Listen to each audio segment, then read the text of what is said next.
5. listopad 1900.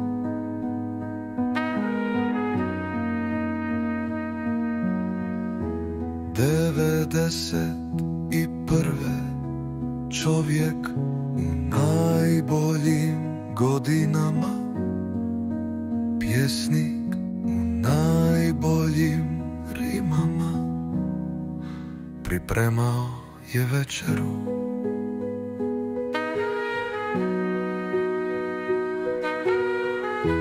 5. listopad 1900.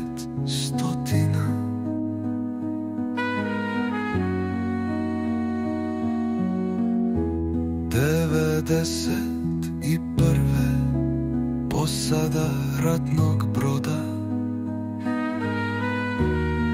pripremala je paljbu, nišan je nanišanio, dalekozor je navodio, top je opalio, Milan je poginuo.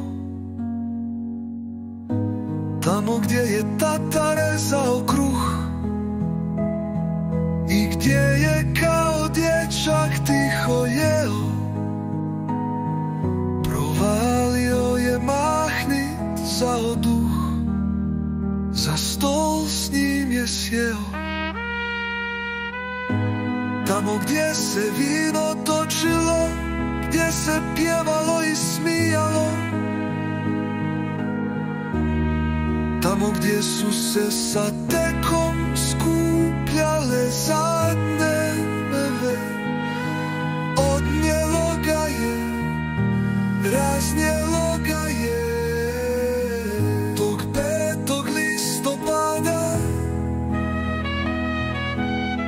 1991.